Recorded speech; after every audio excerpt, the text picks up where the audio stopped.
I still don't know what we saw that night. Max and I had been driving for hours, making our way through the back roads of rural Mexico.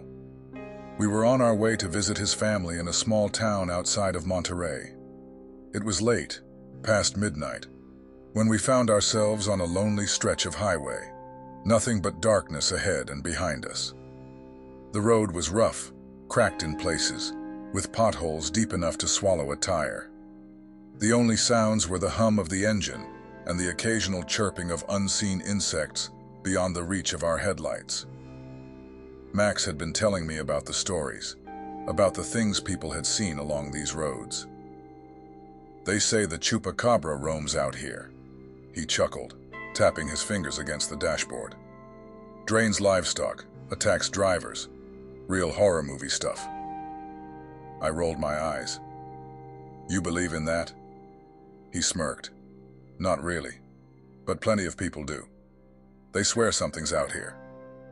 I laughed it off, but truth be told, the night felt wrong. The air had that thick, heavy quality, the kind that makes your skin prickle like you're being watched. I chalked it up to exhaustion and kept my focus on the road. Then we saw it. At first I thought it was just a coyote hunched over roadkill, its back arched as it tore into something. I slowed down, not wanting to hit it, but as we got closer, something felt off. The shape wasn't right. Its limbs were too long, its body too lean. The skin looked leathery and stretched thin, a sickly gray-green color that almost shined in the glow of our headlights. Then it lifted its head. My stomach dropped. The thing had hollow, sunken eyes that gleamed red when the light hit them. Its snout was too short for a coyote, its mouth lined with jagged teeth that looked like they barely fit inside its maw. It wasn't eating anything. It had just been sitting there, still, waiting. Then, it stood. Not like an animal, not like anything I'd ever seen before. It rose up on two legs, its spine crackling as it straightened, a gangly frame unfolding in slow, deliberate motion. It was studying us. I stopped breathing. "Go," Max whispered, his voice barely more than air. I slammed the car into reverse. The thing let out a sound I will never forget, a high-pitched, choked screech, like metal grinding against bone. Then it moved. Before I could react, it lunged, claws scraping against the hood as it scrambled up the car. The windshield filled with its grotesque form, long fingers, needle-thin limbs, those burning eyes locked onto mine through the glass. I screamed. Max screamed. The thing pressed its splayed fingers against the windshield, its claws leaving trails against the glass, as if it were testing the barrier. Then, just as suddenly, it was gone, leaping off the roof and vanishing into the trees beside the road. I didn't wait to see if it was coming back. I floored it. We tore down the road, barely missing the deep potholes that could have wrecked the tires. My hands were shaking so badly I could barely keep the car steady. We didn't stop until we reached a gas station miles away. We parked under the harsh fluorescent lights, gasping for air like we'd just escaped drowning. Finally, Max got out, his hands still trembling as he inspected the car. When he came back around to the front, his face was pale. "Look at this." There were deep gashes in the hood. 3 slashes, long and curved, like something had gripped the metal and dug in. Neither of us spoke the rest of the night. We made it to his family's house, but we never told them what happened. What could we say? That something, something, had been waiting in the road, watching us. That it had climbed onto the car and peered inside, deciding whether we were worth keeping? To this day, I don't know what we saw. But every time I hear stories about the Chupacabra, I remember the sound of claws against glass, the way it moved, the way it watched us. I always wonder if, on that lonely road, it's still there.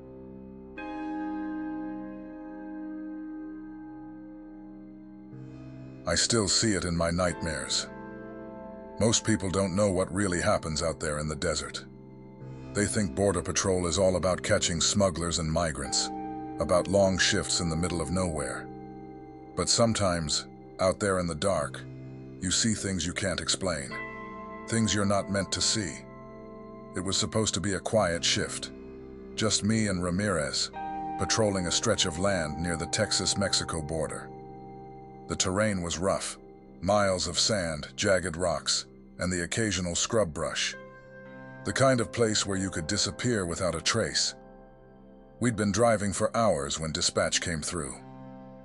Unidentified movement detected, grid 27, possible coyote activity. Coyotes, both the animal kind and the human trafficker kind, were common out here.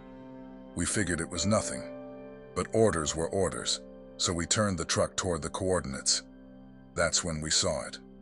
The first glimpse was on the dash cam, a shape, low to the ground, darting across the road ahead. Fast, too fast.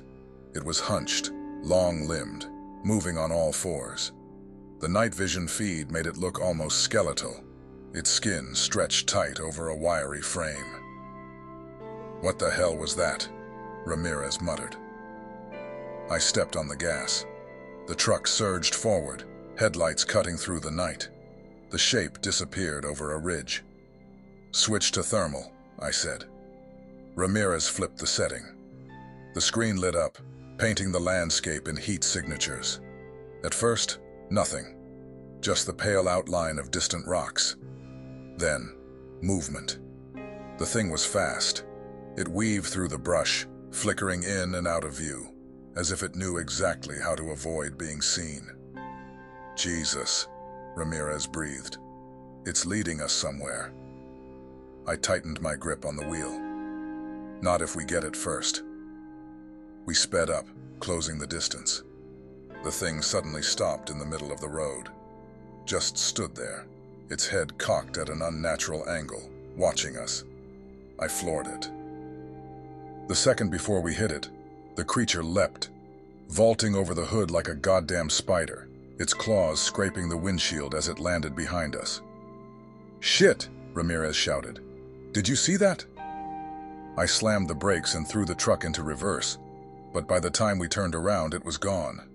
Just empty desert stretching in every direction. Then, the radio crackled. Not words, just static. And underneath it, something else. A wet, ragged breathing. Ramirez grabbed the shotgun from the rack. "We need to leave." I nodded, shifting into drive. The truck died. All the electronics went dark. Dash cam, GPS, even the goddamn radio.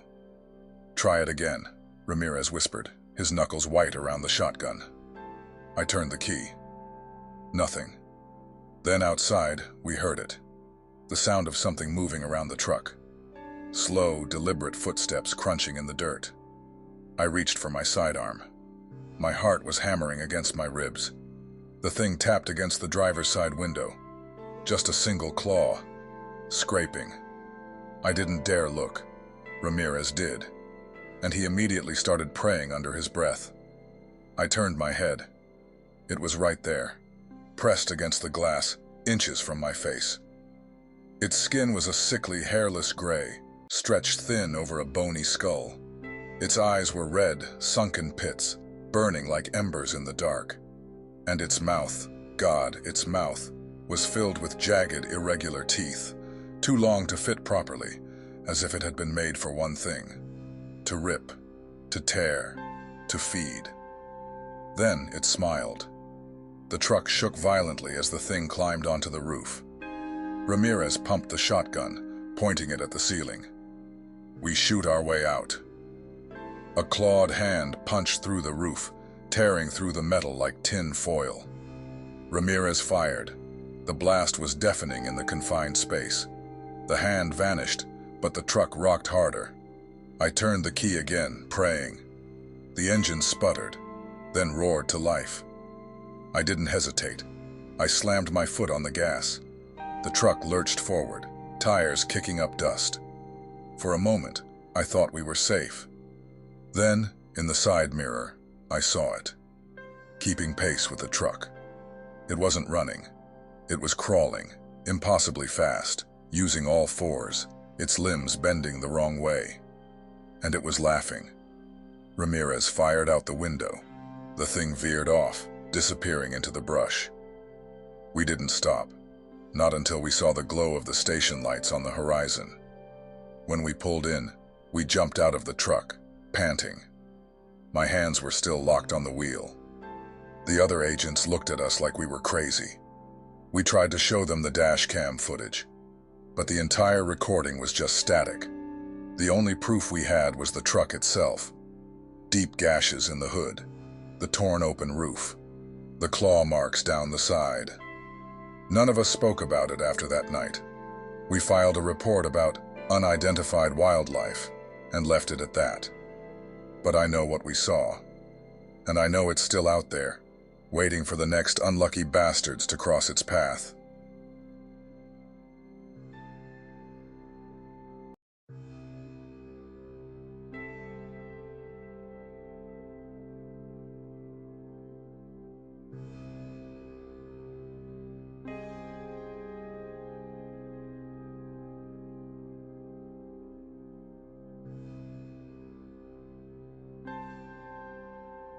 Growing up in Hollow Creek, Texas, you'd hear about the Chupacabra before you even learned how to tie your shoes.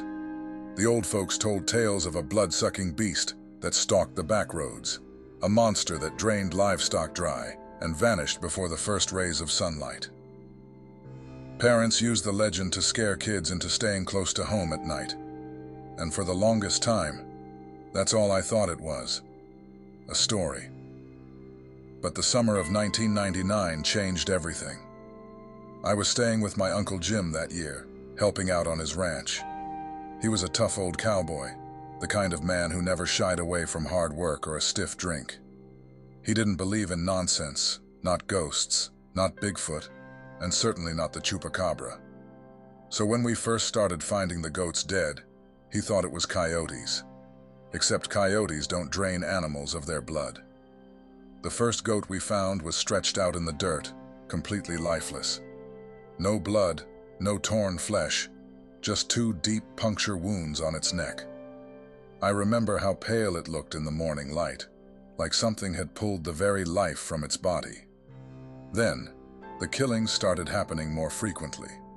Almost every night, another animal was found the same way, drained, hollowed out, as if something had sucked it dry. We checked for tracks, but the ground was undisturbed. No prints, no signs of struggle. It was like whatever was doing this had appeared out of thin air. Jim was livid. He set up motion sensor cameras around the pen and loaded his rifle. "Whatever's doing this, I'll put it down," he muttered. I wasn't so sure. Then came the night we saw it.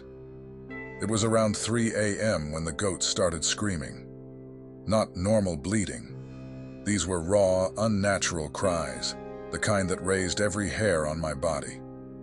Jim and I grabbed our flashlights and ran outside, nearly tripping over each other as we rushed toward the pen. That's when I saw it. A hunched, hairless figure crouched in the dirt, gripping a struggling goat in its long, clawed hands. Its skin was sickly gray, stretched taut over a skeletal frame. Its spine protruded sharply along its back, and when it turned to face us, I swear to God, its eyes glowed red in the beam of our flashlights. I couldn't move. I couldn't breathe. It was as if the thing was holding me there with nothing but its gaze. Then, in a blur of movement, it dropped the goat and leapt, vanishing into the shadows like a ghost. Jim fired his rifle, the crack of the shot echoing through the night. But I knew he missed. Whatever that thing was, it was too fast, too unnatural. The next morning, we found another dead goat. This time it was worse. Its head was missing, torn clean off. Jim didn't say a word, just packed up his cameras and refused to talk about it again. That was the last night we saw the Chupacabra. But something had changed. The air around the ranch felt different, thicker, heavier, like we were being watched. The animals were never the same either. They'd spook at nothing, their eyes darting toward the trees, like they knew something was still out there. And maybe it was. Even now, years later, farmers still whisper about finding animals drained of blood, their bodies untouched, except for those 2 deep wounds. Some say the Chupacabra still roams the outskirts of Hollow Creek, lurking just beyond the reach of the light, waiting. And every once in a while, when the night is just right, you can hear the goats screaming.